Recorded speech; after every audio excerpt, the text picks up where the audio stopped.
நான் நிறைய உண்மையான பேய் கதைகள் பற்றி பேசியிருக்கேன். ஆனால் இந்த கதையை ஒருத்தர் என்கிட்ட சொல்லும்போது நிஜமாகவே நான் பயந்துட்டேன். அந்த அளவுக்கு அது ரொம்ப ஸ்கேரியாகவும் என்னை பயமுறுத்துகிற மாதிரி இருந்தது. இவங்க வீட்டில் என்ன நடந்திருக்குன்னா, அவங்க பாட்டி இறந்து போயிருக்காங்க. ஆனால் இறந்து போன பாட்டி ஆவியை வந்து அவங்க வீட்டு வாசலில் தண்ணி தெளித்து கோலம் போட்டுட்டு இருந்திருக்காங்க. இது ஒரு நாள் 2 நாள் இல்லை, பல நாள் தொடர்ந்து நடந்துட்டு இருந்திருக்கு. ஸோ இந்த அனுபவத்தை அவர் ஃபோட்டோவும் வீடியோவும் வேறு எடுத்திருக்காரு. அதை நான் உங்களுக்கு இப்போ இந்த கதைக்குள்ளே நான் சொல்லும் பொழுதே அந்த வீடியோ ஃபோட்டோவும் உங்களுக்கு ஷேர் பண்ணுறேன். நீங்களே பாருங்கள் அது எவ்வளோ பயமுறுத்துகிற மாதிரி உங்களுக்கு இருக்குன்னு. இந்த கதையை எனக்கு அனுப்புனவர் கந்தசாமி. இவர் திருநெல்வேலி மாவட்டத்தில் இருக்கார். இவங்க வீட்டில் அப்பா அம்மா ஒரு பாட்டி, அதுக்கப்புறம் இந்த கந்தசாமி, இவங்க 4 பேரும் தான் வசித்து வராங்க. இவங்க பாட்டி பார்த்திங்கன்னா ரொம்ப ஸ்ட்ரிக்டானவங்க. அதாவது அந்த காலத்து ஆள். காலையில் விடிய காலத்திலே 4 மணிக்கு எழுந்திரிச்சு வீட்டு வாசல்லாம் கூட்டி தண்ணி தெளித்து கோலம் போட்டு அந்த கோலத்து மேலே அந்த சாணி மாதிரி ஒன்று வைப்பாங்களா, அது வச்சு அது மேலே பூ வைக்கிற ஆள். ஸோ அவ்வளோ ஸ்ட்ரிக்டாகவும் அவ்வளோ பக்தியாகவும் இருந்தாங்க. காலையில் 4 மணிக்கே ஷார்ப்பாக எழுந்திரிச்சிருவாங்க. அதுக்கப்புறமா 2021 பாட்டிக்கு கொஞ்சம் பயங்கரமான உடம்பு சரியில்லாமல் போயிடுது. எவ்வளோ முயற்சி பண்ணி பார்க்குறாங்க, ஆனால் பாட்டியை காப்பாற்றவே முடியல. அவங்க 2021 இறந்து போயிடுறாங்க. அவங்க இறந்து டைமும் பார்த்திங்கன்னா அதே 4 மணி தான். இந்த 4 மணிக்கு எழுந்திரிப்பாங்களே, எழுந்திரிச்சு கோலம் போடுவாங்களே, அதே டைம் தான் அவங்க பாட்டி இறந்து போகிறாங்க. அவங்க வீட்டில் எல்லாமே தன்னோட வேலைகளை சரியாக பார்த்துட்டு இருக்காங்க. ஆனால் வீட்டில் அந்த வாசலை மட்டும் கூட்டி கோலம் போடுற அந்த விஷயம் பண்ணுறதே இல்லை. காரணம் அவங்க பாட்டி இருந்தால் அதை ஸ்ட்ரிக்டாக பண்ணுவாங்க. பட் அவங்க வீட்டில் வந்து அவ்வளோக்கும் அதை மெயின்டைன் பண்ணுறதே இல்லை. அந்த பாட்டி இறந்த பிறகு இறுதி சடங்குலாம் முடிஞ்சு கிட்டத்தட்ட ஒரு 15 நாளைக்கு மேலே இருக்கும். ஸோ அப்போ தான் இந்த சம்பவம் நடக்குது. காலையில் எல்லாமே லேட்டாக ஒரு 7 மணிக்கு தான் எழுந்திரிப்பாங்க. அப்படி எழுந்திரிச்சு வந்து தன்னோட வீட்டு வாசல் வந்து நிற்கிறாங்க. அப்படி நிற்கும் பொழுது பார்த்திங்கன்னா வாசல் முழுக்க ஈரமானது இருக்குது. அது மட்டும் இல்லாமல் கோலமும் இருந்திருக்கு. கோலம் பார்த்திங்கன்னா அவங்க பாட்டி எப்படி போடுவாங்களோ அதே மாதிரி தான் கொஞ்சம் சின்ன சின்ன சேஞ்சஸோடு இருந்திருக்கு. பட் அந்த பாட்டி போடுற கோலம் மாதிரியே தான் இருந்திருக்கு. அதுக்கப்புறமா சுற்றி முற்றி பார்த்தாங்க. கேட்டும் லாக் ஆகி தான் இருந்தது. அதுக்கப்புறமா பக்கத்து வீட்டுக்காரங்களும் ஏந்திரிக்கவே இல்லை. ஸோ அவங்க வீட்டு கேட்டு கூட பூட்டி தான் இருந்தது.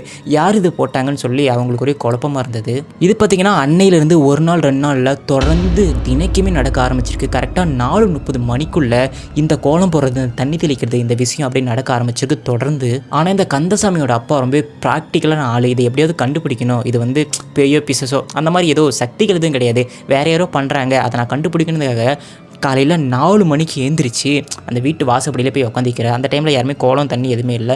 ஸோ அந்த இடத்துல உட்காந்து கண்காணிக்க ஆரம்பிக்கிறாரு. ஆனால் அவரோட கண் சொக்கிடுது. ஸோ ஒரு 30 செகண்டுக்கோ 1 நிமிஷத்துக்கோ அப்படியே கண்ணை மூடிடுறாரு, தூக்கம் தாங்க முடியாமல். அந்த செகண்டில் பார்த்திங்கன்னா அந்த வீட்டு வாசல்லாம் தெளித்து கோலம் பாதியை போடப்பட்டு பாதி கோலத்தோட அப்படியே ஸ்டாப் ஆகிருக்கு. அது கொஞ்சம் க்ரீப்பியாக இருந்திருக்கு அந்த கோலம். ஸோ அது அப்படியே பாதி கோலத்தோட ஸ்டாப் ஆகிருக்கு. அவங்க அப்பா பார்த்து ஷாக் ஆகிட்டு வீட்டுக்குள்ளே போயிட்டார். அதுக்கப்புறம் பார்த்திங்கன்னா அந்த கந்தசாமி அவங்க அம்மாலாம் ரொம்ப பயப்பட ஆரம்பிச்சிட்டாங்க. ரொம்ப முக்கியமாக சொல்லப்போனால் அவங்க அம்மா பெண்கள்னாவே கொஞ்சம் பயப்படுவாங்க. ஸோ இந்த மாதிரி விஷயத்தில் கண்டிப்பாக அவங்க ரொம்ப பயப்பட ஆரம்பிச்சிட்டாங்க. அந்த பாட்டி போட்ட கோலத்தை என்னோட சப்ஸ்கிரைபரான கந்தசாமி இந்த வீட்டில் இருக்கார். அவர் ஃபோட்டோவும் எடுத்திருக்காரு. அந்த ஃபோட்டோவை நான் அட்டாச் பண்ணுறேன், அதை பாருங்கள்.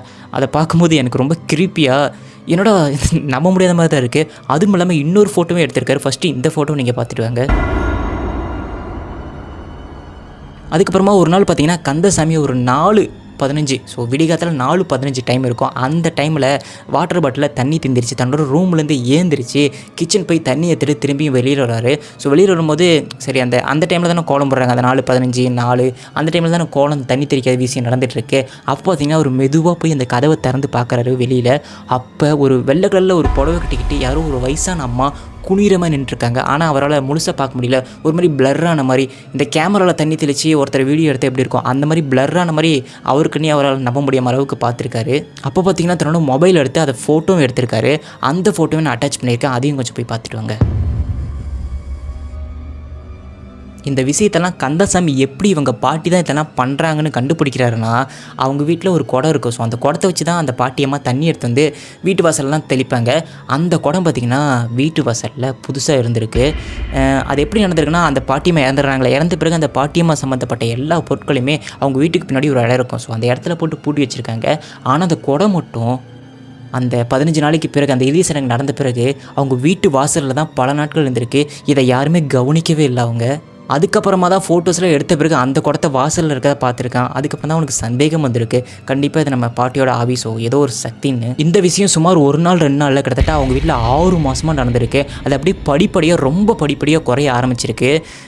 இப்போ சொல்லணும்னா அவங்க வீட்டில் அந்த பாட்டிக்கு பிறந்தநாள் வருது பார்த்திங்களா, அந்த மாதிரி டைமில் மட்டும் அந்த வீட்டு வாசலில் யாரோ தண்ணி தெளித்த மாதிரியும் கோலம் போட்ட மாதிரி இருக்காமா. ஸோ கோலம் போட்ட மாதிரி இருக்குன்னா இப்போ கோலம் போட்டுட்டு அழிச்சிட்டு எப்படி இருக்கும், தண்ணி ஊட்டி மழை பெஞ்சு அழிச்சிட்டு எப்படி இருக்கும், அந்த மாதிரி இருந்திருக்கு. இன்ன வரைக்குமே அந்த கந்தசாமி ஃபேமிலி அந்த வீட்டில் தான் வாழ்ந்துட்டு வராங்க. இப்போவும் பார்த்திங்கன்னா அந்த பர்த்டே வரும்போதுனா அந்த வீட்டு வாசலில் அந்த மாதிரி தான் நடக்குதாம்மா. இது எதர்ச்சியாக நடக்குதா இல்லை அதுக்கு பின்னாடி அவங்க பாட்டி தான் இருக்காங்களான்னு அவருக்கும் தெரில. ஸோ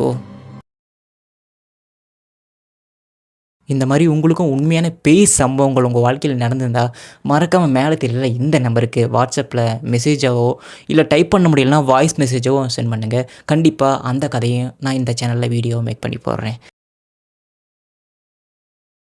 அது வரைக்கும் பாய்.